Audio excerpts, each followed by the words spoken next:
Hello. I have in my hand here a study titled "The Price of Doing Too Little Too Late" that we commissioned as a Green Group in the European Parliament, and it's about the so-called carbon bubble. Now, carbon bubble means that, as the International Energy Agency has argued, 60 to 80% of known fossil fuel reserves have to stay in the ground if we don't want to exceed limits to dangerous climate change, if we want to rein in climate change to +2 degrees centigrade. If that happened and these known assets would stay in the ground, the companies that own those assets would face devaluation. And that risk of devaluation because of successful climate policy is what we call the carbon bubble. Companies are being overvalued if that risk is not being taken into account. Now, that risk has been analyzed in this report, looking at the 20 major European banks, 23 big pension funds, and also at some aggregate numbers for the insurance industry.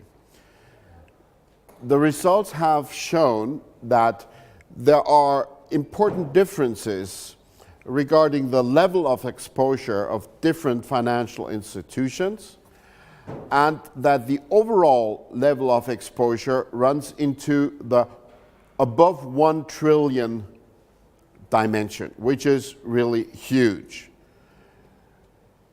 The study hasn't stopped there. The study has also analyzed different scenarios of what would happen if we dealt with this issue in different ways. And it has come to the conclusion that the cost would be lowest to the financial system and society and economy as such if there would be a speedy transition to a low-carbon economy. The second scenario, a zigzagging stop and go, reverse and move ahead again kind of scenario, the kind of thing that the European Commission usually does, that would incur higher cost because it would still solicit additional investment into those mining sectors where additional assets would then be stranded. And of course, the highest cost we would incur the highest cost if we didn't do anything about the risk of climate change.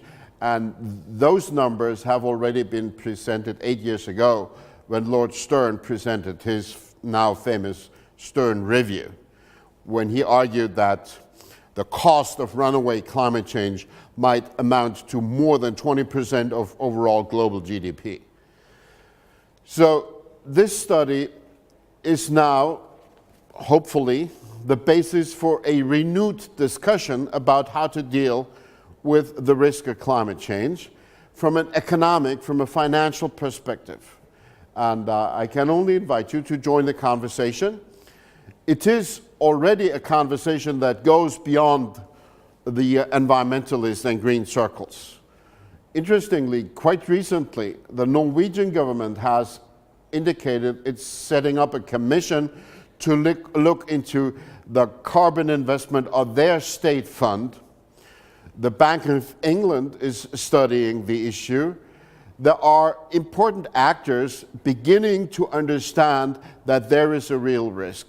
And I think that this new angle on the issue might help create some more political thrust for changing the trajectory on which we are presently, which will lead to a very difficult situation because presently we're closer to ending up in a +4 to 6 degrees centigrade than in a +2 degrees centigrade scenario. Few people have an idea of what that would mean, but there are some scientists who've been telling us they haven't been listened to. Maybe the financial industry could add their voices and be listened to. Thanks for listening to me.